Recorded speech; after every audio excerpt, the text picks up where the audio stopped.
The sermons of the Cure of Ars. Let's delve into the profound sermons. The duties of the pregnant woman, the duties of the mother, the duties of parents, you will answer for their souls. To their shame it must be said, getting to know the right people, you no longer control them. By St. John Vianney, The Cure of Ars. The duties of the pregnant woman. I'm going to talk to you as simply as I possibly can so that you can easily understand what your duties are and carry them out. I tell you, 1. That as soon as a woman is pregnant, she should say some prayers or give some alms. Better still, if she can do so, she should have a mass said to ask the Blessed Virgin to take her under her protection, so that she may obtain from God the blessing that this little child may not die without having received holy baptism. If a mother truly had the religious spirit, she would say to herself, if I could only be sure of seeing this little child becoming a saint, of seeing him for all eternity by my side, singing the praises of God, what a joy that would be for me. But no, my dear brethren, that is not the thought which occupies the mind of an expectant mother. She will experience, rather, a devouring resentment on beholding herself in this state, and perhaps the thought of even destroying the fruit of her womb will come to her. Oh, dear God, can the heart of a Christian mother conceive such a crime? Yet we shall see some of them who unashamedly will have entertained such homicidal thoughts. 2. I tell you that an expectant mother who wishes to preserve her child for heaven should avoid 2 things. The first is carrying loads which are too heavy and lifting her arms to take something. This could be injurious to her poor child and cause its death. The second thing to be avoided is the taking of remedies which could be too harsh on her child or which could heat her blood to an extent which could be fatal to it. Husbands should overlook a great many things which they would not put up with at any other time. If they will not do this for the sake of the mother, let them do it for the sake of the little child. For perhaps the child might lose the grace of holy baptism, which would be the greatest evil of all. 3.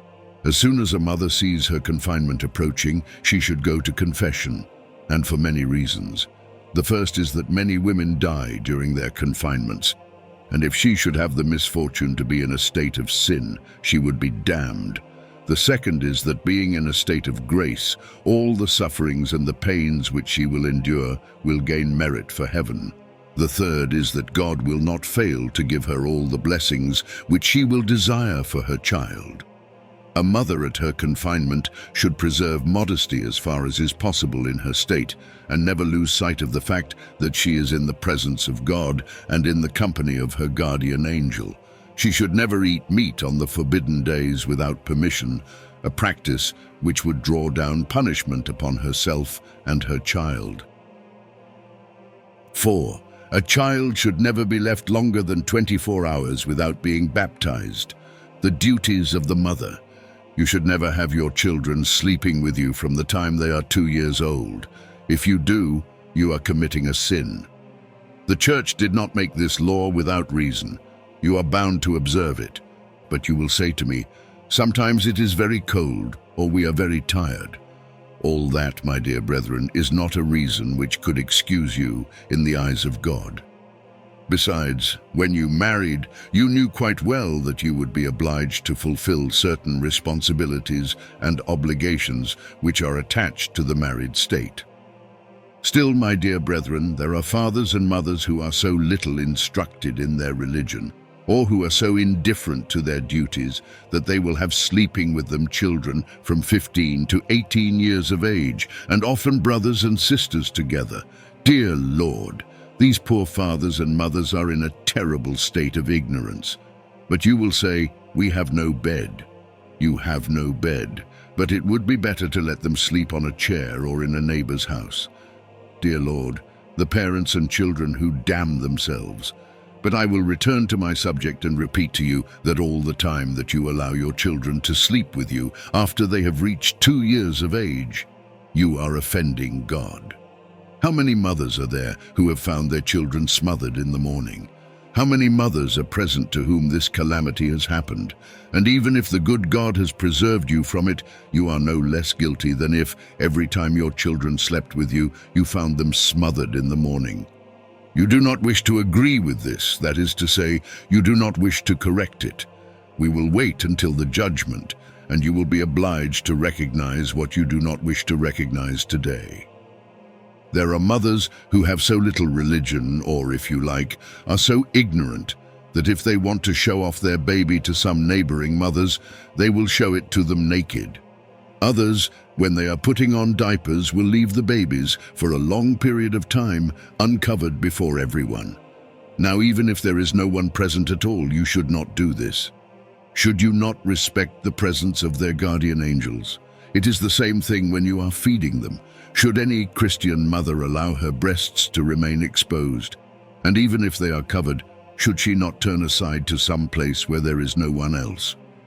Then there are others who, under the pretext of being foster nurses, are continually only half covered. This is very disgusting. It is enough to make even the pagans blush. People are compelled to avoid their company in order not to expose themselves to evil thoughts. But you will say to me, even if everyone is around, we must feed our children and change their diapers when they cry. And I shall tell you that when they cry, you ought to do everything you possibly can to quieten them, but that it is a far better thing to let them cry a little than to offend God. Alas, how many mothers are the cause of evil glances, of bad thoughts, of immodest touches? Tell me, are these the Christian mothers who should be so reserved? Oh dear God, what judgment should they expect? Others are so cruel that they let their children run around for the whole morning during the summer, only half dressed. Tell me, unhappy people, would it not be better for you to take your places among the savage beasts? Where is your religion then, and your anxiety to do your duty? Alas! As far as religion is concerned, you have none. As for your duties, have you ever known what they were? That you have not. You give proof every day. Ah, poor children, how unfortunate you are to belong to such parents. The duties of parents. I warned you that you should be sure to keep a watchful eye over your children when you send them out to the fields, for out there, far away from you, they can give themselves over to whatever the devil may put into their minds. What if I dared to tell you that they carry on with all sorts of ugly and immodest practices, that they pass most of the day in all sorts of abominable ways? I know very well that the majority of them do not know the evil which they do, but wait until they do acquire that knowledge. At that moment, the devil will not fail to remind them of what they have done in order to make them commit that sin or others. Do you know, my dear brethren, what your negligence or your ignorance produces? Look at it then, and keep it in mind. A large number of the children that you send out to the fields make their first Holy Communion sacrilegiously. They have contracted shameful habits, and either they dare not confess them or they do not give them up. Later, if a priest who does not wish to damn them refuses them absolution, people will reproach him and say, "That's because it's my child." Go away, you wretched sinners, and watch a little more carefully over your children, and they will not be refused. Yes, indeed, I am telling you that the great majority of your children began their bad ways and earned their later rejection during the time when they went out to the fields. You will answer for their souls, but you will tell me we cannot be always following them around. We have other things to do. As to that, my dear brethren, I will say nothing. All I know is that you will answer for their souls as much as for your own. But we do all we can. I do not know whether you do all you can, but this much I do know. If your children incur damnation at home with you, you too will be damned. That much I know, and nothing else. You may go on saying no to that, saying that I go too far. You will agree with it if you have not entirely lost your faith. That alone should suffice to cast you into a state of despair from which you could not emerge. But I know well that you will not take another step to fulfill any better your duties to your children. You are not at all disturbed, and you are almost right, for you will have plenty of time to torment yourselves during all eternity. We will pass on. To their shame it must be said, you should never put your maidservants or your daughters to sleep in quarters to which the men will be going in the morning looking for food. This is something which, to the shame of fathers and mothers, must be said. These unfortunate children or servants are confused and embarrassed, getting up and dressing in front of people who have no more religion than if they had never heard anyone speak of the one true God. Often even, the beds for these unfortunate people have no curtains around them. But you will say to me, if we had to do all the things you say, there would be an awful lot of work to do. My friend, it is work which you must do, and if you do not do it, you will be punished on account of it. See, I know very well that you will do nothing, or practically nothing, in respect of what I have just been teaching you. But no matter, I will always continue to tell you what you ought to do. Then all the wrongdoing will be yours and not mine. When God comes to judge you, you will not be able to say that you did not know what you should have done. I shall remind you of what I am telling you today. Getting to know the right people, you talk to them of the world. A mother will begin to tell her daughter that such and such a girl has married such and such a man, that she has done very well for herself, that the daughter ought now to see to it that she has the same good fortune. This type of mother has nothing in her head except her daughter. That is to say, she will do everything in her power to show her off to the eyes of the neighbors. She will deck her out in vanities, even perhaps to the extent of running herself into debt. She will teach her daughter to show herself to the best advantage while walking, telling her that she walks with such a slouch that no one would know what she is like. Are you surprised that there are mothers who are so blind? Alas, the number of these poor blind mothers who seek the loss of their daughters is very high. You will see them then in the morning when their daughters are going out, and they are more concerned with seeing that their daughter's headgear is on straight, that their faces and hands are attractive and clean, than with asking them if they turned their hearts to God, if they have said their prayers and made their morning offering. Of all that, they say nothing at all. Then they will tell their daughters that they should not appear shy or awkward, that they should be charming to everyone, that they ought to be thinking about getting to know the right people in order to get themselves settled in life. How many mothers will you hear saying to their daughters, if you are nice and pleasant now, or if you make a success of this or that, I will let you go to the fair at Montmerle or to the Vogue. In other words, if you make a success of this or that, as I wish, I will drag you into hell. Oh dear Lord, is this really the language of Christian parents who should pray day and night for their little children? There is something which is even sadder than this, and that is the case of those daughters who are not at all interested in going out and about. The parents keep at them, entreating and encouraging them, saying, "You are always staying in. You will never get yourself settled in life. You will let no one tell you anything about the world." You would like your daughter to get to know people, my dear mother. Do not worry too much. She will get to know plenty of them without your having to upset yourself. Just wait a little while, and you will see how well she will get to know them. You pushed her into it first of all, but it will not be you who will draw her back. You will weep, maybe, but what good will your tears do? None at all. You no longer control them. Every day you are complaining about your children, are you not? Your complaint is that you can no longer control them. That is very true. You have perhaps forgotten the day that you said to your son or your daughter, "If you want to go to the fair at Montmerle, or even to the Vogue at the Cabaret, you can go there, but you must come back early." Your daughter told you that it would be just as you wished. Go along so you never go out. You should have some moments of pleasure.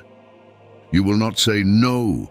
Later on, you will have no need either to urge or even to give her permission to go. Then you will be in a terrible state because she has gone without telling you.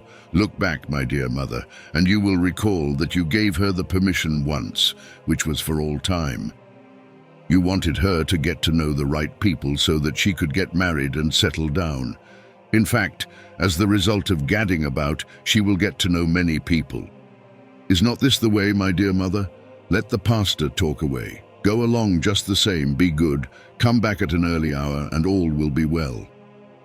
This is very good, my dear mother, but listen, One day I found myself walking along near where a big fire was burning. I took a handful of very dry straw and I threw it into the fire, telling it not to burn. Those who watched what I was doing told me, as they laughed at me, "You do well to tell it not to burn. Nothing will stop it from burning." "But how will that be?" I answered, "when I told it not to?" What do you think of that, my dear mother? Do you recognize yourself? Is not that exactly what you are doing? Tell me, my dear mother, if you have any sentiments of religion and of affection for your children, should you not be doing everything you possibly can to help them to avoid the evil that you did yourself when you were the same age as your own daughter? Let us put it a bit more bluntly. You are not sufficiently content with being unhappy yourself, but do you want your children to be unhappy too? And you, my daughter, you are unhappy in your own home. I am very distressed about that. I am very troubled by it. But I am less surprised than if you said you were happy with all the pressure that is brought to bear upon you to get married. Yes, my dear brethren, corruption among the young people today has grown to such a high degree that it would be almost as impossible to find among them those who worthily receive this sacrament as it would be impossible to see a damned soul ascending to heaven. But you will tell me there are still some among them. Alas, my friends, where are they? Ah, yes, fathers and mothers see no harm in leaving a girl with a young man for 3 or 4 hours in the evening, or even when they are out at vespers. But you will say they are very good. Yes, without any doubt, they are very good. Charity urges us to believe that. But tell me this, my dear mother, were you so very good when you were in the same circumstances as your own daughter? Alas, it would seem today that if a young man or a young girl wish to settle down, it must follow that they abandon God. No, we will not go into details. We will come back to that some other time. What I have said to you today amounts to only a glance at the subject. Come back on Sunday, fathers and mothers. Leave your children to mind the house, and I will go further, without being able to get you to know half the significance of what I am saying. Alas, what about you, you poor children? Being your spiritual father, I give you this advice. When you see your parents, who miss religious services, who work on Sundays, who eat meat on the forbidden days, who do not go to the sacraments anymore, who do not improve their minds on religious matters, do the very opposite before them, so that your good example may save them. And if you're wise and good enough to do this, you will have gained everything. That is what I most desire for you.